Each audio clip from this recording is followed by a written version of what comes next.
Peace be with you. Dear friends, welcome to the series of talks on When I Cannot Pray theme. This is the 21st episode. In this episode, I try my best to concentrate on the sense of taste. The sense of taste which is connected with our tongue. And not only tongue, it can be connected with everything that happens in our daily life. We can taste certainly a beautiful sunny day. We can taste the weather. We can experience the beauty of nature. We can taste a nice movie. We can taste food, drinks, varieties of flavors that are available. When we go to a banquet, certainly we enjoy good food. And our tongue has those sensations and we feel good. When the food is good, we feel good. And we have a taste for music. You see, we have a taste for good art. We can enjoy everything that is in nature, in this world, that gives us the sense of taste. When there is no taste, our life becomes tasteless, what we call it. Our life becomes boring. For example, when you have a toothache, you don't feel like eating anything. When you have stomach ache, stomach pain, or stomach disorder, you do not feel like really relishing food. And therefore, it is directly connected with everything that we do. We need to have that enthusiasm for a life of taste, and it is a gift of God. You can have a wonderful rest. You really enjoy it. So everything that God gives us is to be enjoyed, because we can, through enjoyment, glorify God. Now, when I cannot pray, I must understand what kind of attitude I have towards life. When I approach life with the egoism, self-centeredness, selfishness, with pride, with all kinds of negativity, then I do not really enjoy life. If I am jealous, if I am competitive, if I am not happy with those people who are better than me, then I lose taste for life. You can just observe a little bird in the field or in a park or a meadow. It is a wonderful sight to behold. How that bird, without any kind of concern, that bird just enjoys, hops on the ground, on the grass, and just enjoys everything that is there. So our life must be in some way connected with the God experience in everything that we do. So when I speak today of tasting life, it should be connected with the glory of God, because everything that God gives us is a gift. Now, to tell you something that is very sad in this world, there are millions of people who are suffering without enough food. Without enough food. There are millions. You can just imagine what is happening in war zones. There are families destroyed, their houses destroyed.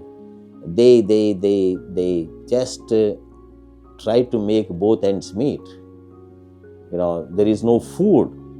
There are no amenities of life, no comfort. Devastation, destruction, displacement, all kinds of things that they experience together. Hunger and all kind of pain.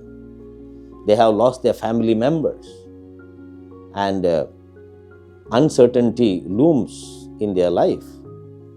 So when we look at all these things, we need to give thanks to God for the millions of good things that we enjoy in our daily life. Now, when we come for food, food is there. How do I taste my food? Do I too much think about past and future, and I just eat for the sake of eating? Very often we see, and it has happened in my life also, I do not exclude myself. When we eat, we try to watch television, and perhaps we try to watch our cell phone. It is not the right way of eating and enjoying what we eat. When we are too busy doing other things, when something is there to enjoy, food that is on our table, that is how we prepare ourselves for prayer experience. When we are there fully doing one thing at a time. That's a beautiful incident that happened in the life of Jesus. We know that Jesus visited Mary and Martha, and Martha was serving, Martha was busy in the kitchen cooking, and Mary was at his feet sitting. And then Martha was troubled, and she complains, "Lord, do you not mind that my sister should come and help me?" And Jesus replies to her, "Martha, Martha, you are worried and fretting about many things. Only one thing is needed. Mary has chosen the better part." What does that mean? It means that Mary is doing only one thing at a time, whereas Martha was busy working, at the same time thinking about Mary, troubled, upset, anxious, worried. Mary was just listening to Jesus. But Jesus does not give the best part to Mary. What does he say? If we give attention to the words of Jesus, we will understand very clearly what was that. Mary has chosen the better part, not the best part. Remember that. So, doing one thing at a time, even while we eat. We have learnt it in our elementary school. Work while you work, eat while you eat, sleep while you sleep. So when we take our food, we need to be fully there, tasting the good gifts that God has given us. Now, speaking about food, Jesus speaks in Matthew's Gospel, chapter 6, verses 23 to 25, if I'm not mistaken, or 23 to 29. Do not be anxious about tomorrow. Look at the birds in the air, lilies in the field, the green grass on the meadow. The birds do not, gather in barns. The Heavenly Father looks after them. So when we are dependent on God for everything, instead of too anxious about tomorrow, day after, or for another 10 years. We do not know whether we live another 10 years or not, right? And thinking about the past, this I have spoken in my earlier talks. Thinking about the past, all the time about the past. Of course, certain things that come to our mind, we need to fight for justice. I am not excluding that. But too much thinking about the past and thinking about the future and not being in the present moment can kill our spirit. We are not able to do the things that we want to do. Now you see, there is a beautiful episode in the life of Jesus after the resurrection, when Jesus came to meet them at the lake of Tiberias. The disciples recognized him, and they had a big haul of fish. And when they came to the shore, dragging the nets, Jesus had already prepared breakfast for the disciples. And what does he say? Come and have breakfast. That is John chapter 21, verse 12. Easy to remember. Chapter 21, verse 12. How concerned was Jesus? after the resurrection. And there is also a beautiful reflection, if you want to read it, in the book of Sirach, chapter 31, verses 19 to 25. Here, Sirach speaks the words of wisdom, about eating and drinking. When we overeat, we are not able to sleep well, and it does not help our health. Eating is an art. Consuming our food is an art. We have to develop it, and that helps our prayer. Consuming our food with gratitude, with joy, with that contentment,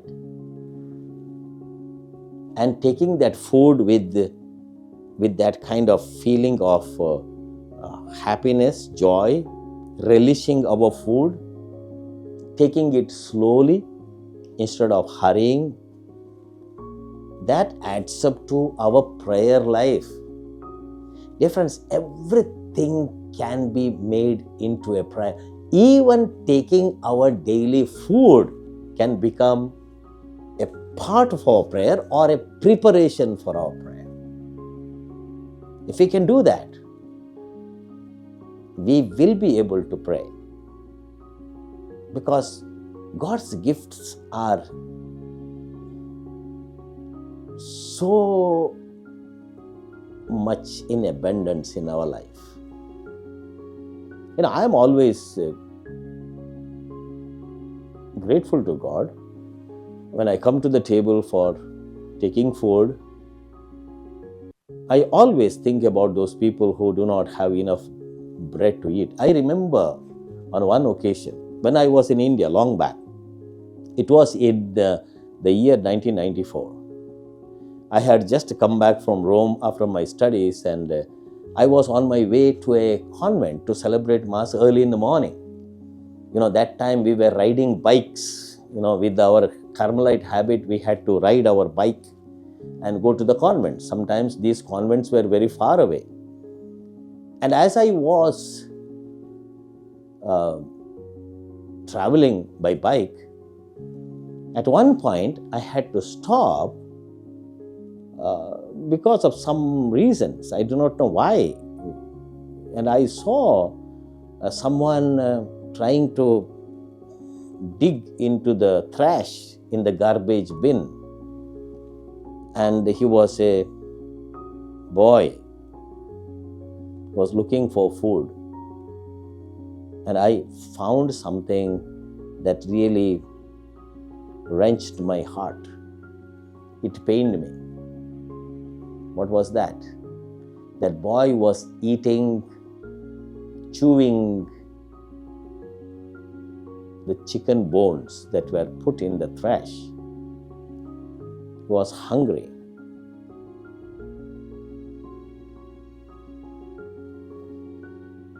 Difficult to understand. I bought him that day breakfast. I was late for the Mass, but I felt good. Dear friends, when we consume our food, training the sense of taste for the glory of God. That's why St. Paul in his letter to the Corinthians says, 1 Corinthians chapter 31 verse 10. Sorry, it is chapter 10 verse 31, Corinthians. Whatever you do, eat or drink, do it for the glory of God. A beautiful saying of Paul. This helps our prayer. Very often we are too much concerned about so many things that are not relevant, right? We are too much concerned and anxious and worried about the things that are not very important.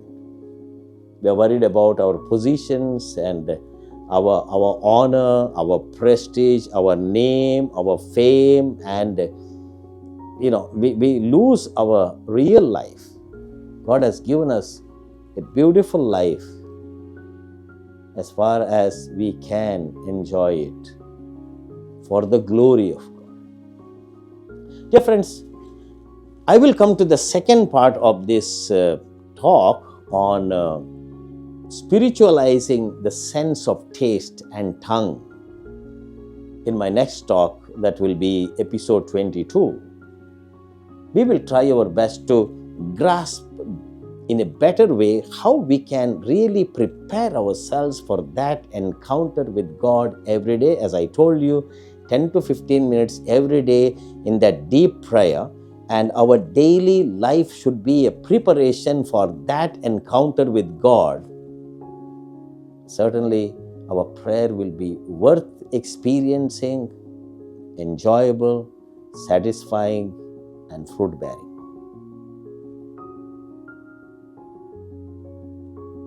God bless you.